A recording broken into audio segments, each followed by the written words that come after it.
Comment utiliser l'éditeur PixelAir? Allons dans le menu PixelAir Editor. Comment s'en servir? D'abord, on peut créer des images avec l'IA. Ça génère une image sans souci, comme vous voyez. Qualité fast, pro, ultra, on écrit, et voilà. Voyons comment fonctionne l'éditeur. Importons cette image. Voici l'interface de l'éditeur. Il y a plein d'outils, on va les survoler rapidement. Pour vous familiariser avec l'interface, c'est très similaire à Photoshop. À droite, on a les calques. Avec plus d'images, on pourrait les superposer. L'historique montre les dernières modifications. Dans Fichier, on peut ajouter ou ouvrir des images. Sauvegarder, exporter le projet. On peut copier, coller, etc. On peut changer la taille de l'image, la redimensionner. Réglages, comme passer en noir et blanc automatiquement. Vous voyez, le changement est sauvegardé dans l'historique. Si on ne veut pas, on va dans Fichier ou Édition, et annuler Ctrl+Z. Pour revenir en avant, Ctrl+V. Édition, si on va dans Édition, on voit Ctrl+C qui va rétablir. On a le premier outil qui est celui de sélection. On a l'outil de cadre, sélection par cadre. On peut le faire rond aussi. On a cet outil qui sert aussi à sélectionner. Par exemple, on veut sélectionner les roses. On sélectionne manuellement la rose ici. Et ça nous crée une forme. Comme ça, on aurait cette sélection, on aurait cette zone. Cette sélection, on peut l'inverser pour tout sauf la rose. Puis on applique le pot de peinture en blanc ici. Parce qu'on n'aime pas, et voilà. Ça me rappelle beaucoup Photoshop. Ça sert à enlever un masque. On voit que je sélectionne et le reste disparaît. La forme est personnalisable. Voici Magic Mask qui permet d'enlever une partie. Qu'on sélectionne sera supprimé. Là, vous voyez, ça l'efface. On a aussi l'outil Liquify. Ça permet de créer cet effet, en théorie. L'outil Heal efface ce qu'on ne veut pas voir. Par exemple, on veut cacher les feuilles. On clique simplement pour nettoyer ces zones. Les roses, là, étant grandes, c'est plus complexe. Mais on peut sélectionner un objet entier. Comme je le fais maintenant, je vais essayer de tout sélectionner. Et là, ça va le flouter comme on le voit. Ça, c'est avec l'outil Object. Il y a aussi la fonction Clone.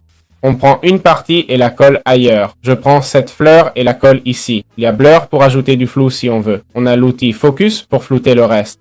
Ça sert aussi à centrer notre caméra. L'outil Disperse. Il y a différents effets, comme Burn pour ajouter ou enlever de la couleur, le Pen qui permet de dessiner, Draw, la gomme, le remplacement de couleur. On peut remplacer une couleur par celle qu'on a choisie.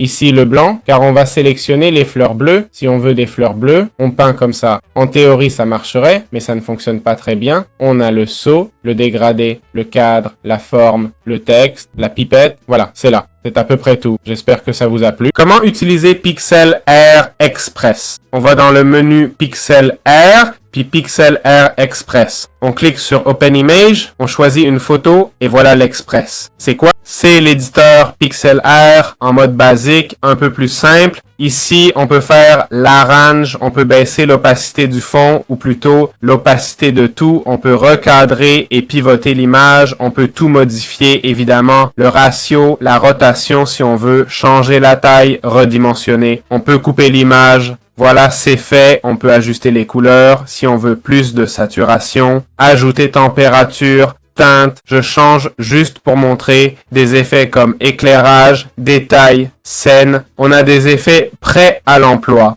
Et donc, on n'a pas besoin de créer un modèle spécifique. On a des filtres qui sont un peu similaires. Mais si on veut mettre l'effet glitch, par exemple, ça s'applique de façon aléatoire. Ou on peut choisir glitch 1, 2 ou 3 prédéfinis. Ça, c'est plus que des effets de colorisation.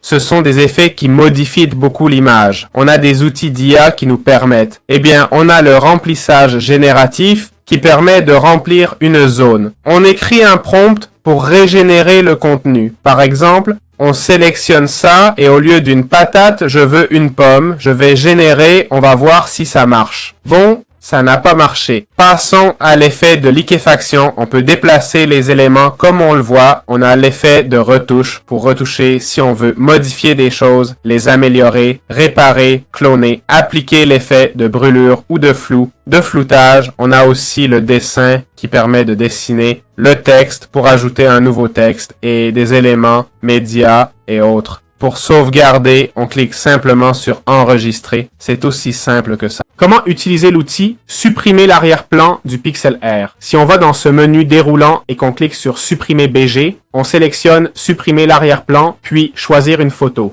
On peut télécharger cette canette en aluminium. Là, on peut choisir un fond noir, blanc ou transparent. Comme vous voyez, l'arrière-plan a été parfaitement supprimé. J'aimerais voir le résultat final. Sauvegardons-le. Voici la qualité obtenue. C'est plutôt pas mal. C'est aussi simple que ça à utiliser. Mais notez que, regardez, l'image que j'ai choisie est celle-ci. C'est facile d'identifier les couleurs. Même l'ombre a disparu, ça a bien marché, mais c'était un cas simple. Attention, si vous choisissez un élément plus complexe, par exemple, prenons ça. Cette fille, je doute que ça marche bien. Tiens, les patates sont bien faites. Essayons avec la fille. Vous voyez, la fille ne l'a pas bien fait. On peut donc cliquer sur affiner et restaurer. Ainsi, on peut restaurer un peu toute l'image. À partir de là, on commence à enlever cette partie ici. Comme vous voyez, c'est assez complexe, non? Si on veut le faire en mode Magic, qu'il détecte lui-même, on va dans Magic et on peut supprimer différentes zones. Mais vous voyez, il se trompe pas mal, hein? Il ne le fait pas très bien, car c'est très compliqué. Voilà, c'est aussi simple que ça.